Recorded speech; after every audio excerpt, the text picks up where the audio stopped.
आदाब नाज़रीन, मैं सनम एजाज। हम जम्मू कश्मीर के हालात, मामलात, सियासत पर बात करते रहते हैं, लेकिन कई ऐसे मामलात हैं जो बात करते करते कभी कभी रह भी जाते हैं। एक ऐसा ही मामला है जो जम्मू कश्मीर से बहुत जुड़ा है। डिलिमिटेशन के मामलात में कुछ ज़ातों की बात हो रही है, कुछ कबाइल की बात हो रही है, कुछ डेमोग्राफी की बात हो रही है, और कहीं कहीं कहा जाता है पॉपुलेशन की बात होती है।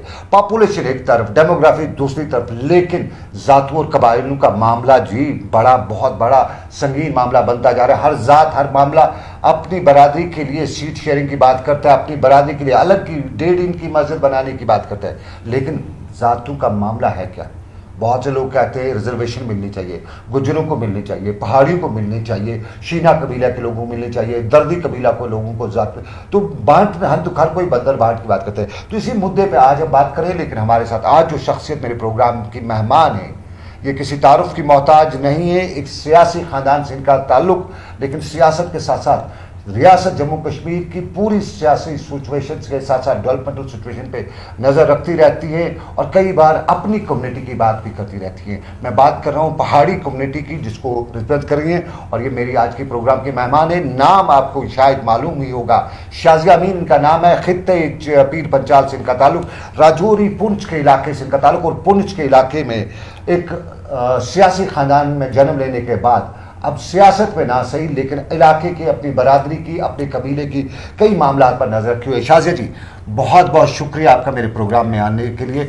मैं सबसे पहले आपसे जानना चाहूँगा, खित्ते हम पीर पंचाल कहते हैं, राजौरी पुंछ का इलाका, डेमोग्राफी हम देखें वहाँ की पिछड़ा हुआ इलाका है, दूर दराज का इलाका है।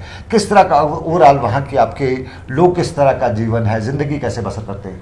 सबसे पहले सनम जी, मैं आपका शुक्रिया अदा करना चाहती हूँ कि आपने मुझे बोलने का मौका दिया, उसके लिए धन्यवाद।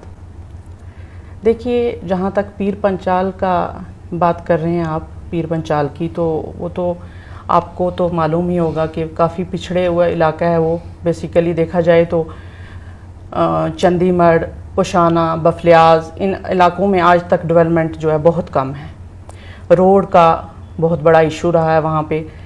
सुरनकोट से बफलियाज तक जो रोड है वो आज तक कंप्लीट नहीं की गई है। उस रोड का आज तक जो है किसी ने उस पर नज़र नहीं दी है। तो रोड का एक मामला है, और दूसरा देखा जाए तो वहाँ पे पानी की तो चलो सहूलियात हैं ही वहाँ पे। आज भी वो वहाँ की ख़वातीन गड्ढे में ही पानी लाती हैं, या कि घरों तक कोई नल वगैरह वहाँ पे जाए? नहीं, नल का तो मैं तो कुछ घरों में है, लेकिन आज भी वही वहाँ का कल्चर है, जो पानी लाना गड्ढे में, दूर दराज जाके वहाँ से पानी लाना, लकड़ियाँ लाना वहाँ से चुन के चूल्हा जलाने के लिए, आज भी वो वहाँ पे देखा जा सकता है। अपने नाज़रीन को बताते चलें, दूर दराज के इलाकों में आज भी, जिस तरह शाजिया अमीन ने भी हमें बताया कि दूर दराज का इलाका और खित्ते पीर पंचायत जिसे कहते हैं हम, ये राजौरी, पुंछ, सुंदरबनी, ये वो इलाके हैं जो बहुत जम्मू के तो नज़दीक है, लेकिन आज भी 70 साल आज़ाद होने के बाद भी वहाँ पे इन चीज़ों से अभी भी ये महरूम है। ख़वातीन को आज भी कई किलोमीटर दूर कुएं से, नाले से पानी लाना पड़ता है, चश्मे से लाना पड़ता है। और अब ख़वातीन की जब बात करें, ख़वातीन का डेवलपमेंट में एक अच्छा अहम रोल होता है। ख़वातीन का क्या रोल है वहाँ पे डेवलपमेंट में? अगर देखें, जैसे आप पढ़ी लिखी है, तो पढ़ाई कितनी है ख़वातीन में, किस तरह का कंसेप्ट है? देखो, पढ़ाई के मामले में देखा जाए तो आज भी लड़कियों को वहाँ पे पढ़ाई से दूर ही रखा जाता है। ज़्यादा जल्दी ही उनकी शादी करा दी जाती है। तो बहुत कम कुछ लड़कियां ऐसी हैं जो पढ़ी लिखी हैं। देखा जाए तो सुरनकोट में तो बहुत हैं लोग जो ऐसे पढ़े लिखे लोग हैं, लेकिन जो दूर गांव के, जो काफ़ी दूर एरियाज़ में जिनका पढ़ता है, वो आज भी जो है अपनी बेटियों को पढ़ाना जो है वो पसंद नहीं करते हैं। सिर्फ कलमा पढ़ा लिया, सिर्फ कलमा पढ़ा लिया, नमाज पढ़ा ली, तो बस वो, बस उसके अलावा बच्चे, उसके अलावा जो है आगे जो अगर किसी की कोई ख्वाहिश है कुछ बनने की, तो उसमें आज भी रुकावट देखी जाती है। माशरा रुकावट नहीं है, रुकावट वालिदैन से, बिल्कुल। ये एक अलमिया है हमारी सोसाइटी का। अभी भी एजुकेशन में बहुत पीछे, एजुकेशन पे आपकी काफ़ी नज़र है जी। इन बच्चियों को पढ़ाने के लिए क्या वहाँ की आपकी जिम्मेदारी है? सोसाइटी के बाकी क्या वो सोसाइटी के लोग अपनी जिम्मेदारी निभा रहे हैं?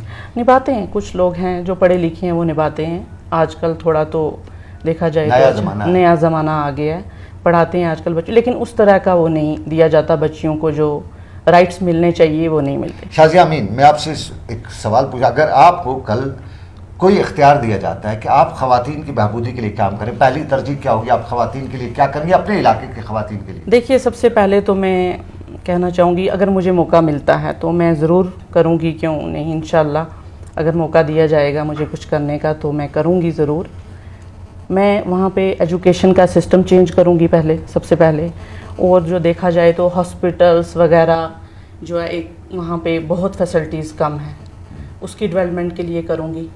और देखिए जो टेस्टिंग वगैरह होती है वहाँ पे बिल्कुल नहीं है, वहाँ से लोगों को जम्मू आना पड़ता है कोई टेस्ट करवाना हो, जैसे कि ईसीजी करवानी हो या एमआरआई करवाना हो, वहाँ पे वो फैसिलिटीज़ बिल्कुल नहीं, बिल्कुल नहीं है। जम्मू और पुंछ का लगभग 300 किलोमीटर, ये 300 किलोमीटर दूर आना पड़ता है, ये बहुत ही अलमिया है।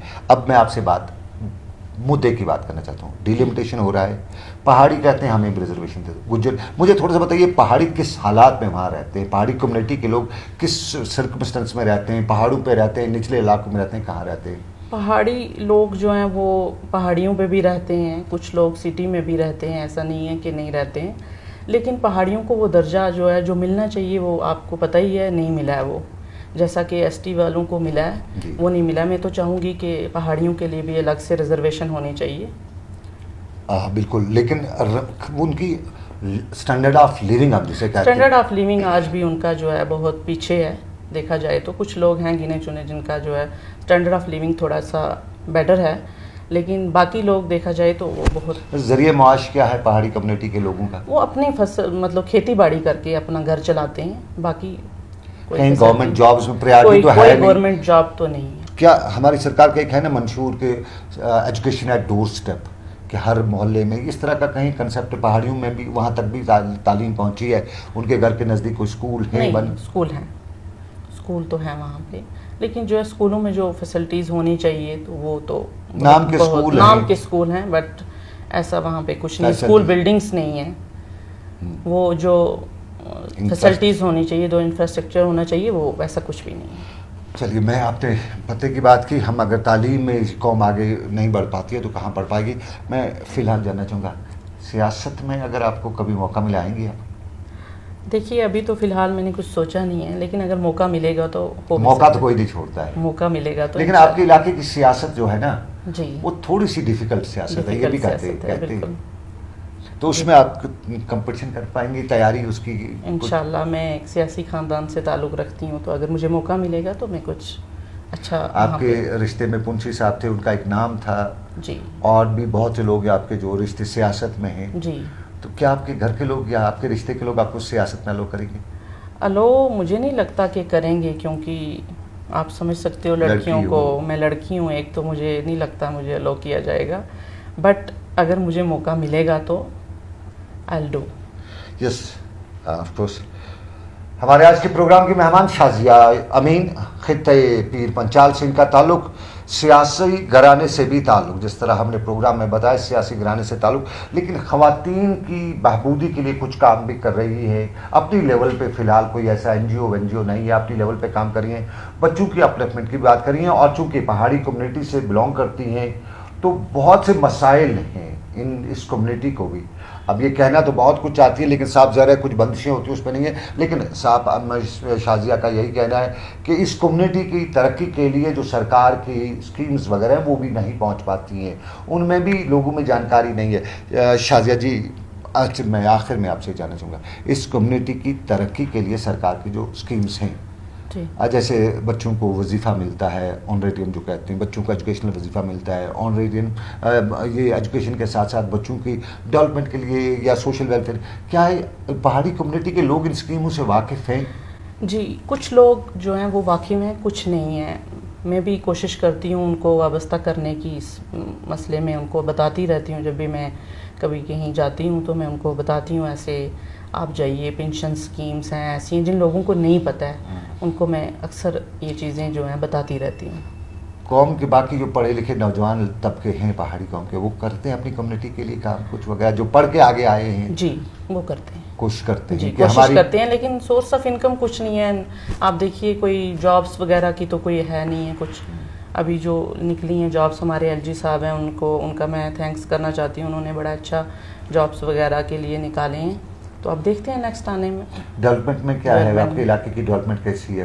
कहते हैं वहाँ डेवलपमेंट नहीं होती थी, क्या कुछ आज बदला है वहाँ पे? नहीं, थोड़ी सी चेंजिंग है। जब से एलजी साहब नए आए हैं तब से थोड़ी सी चेंजिंग हुई है। उम्मीद है आपको? उम्मीद की किरण एक जागी है हमें। चलिए, रियासत के एलजी मनोज सिन्हा हैं और उनसे उम्मीद है।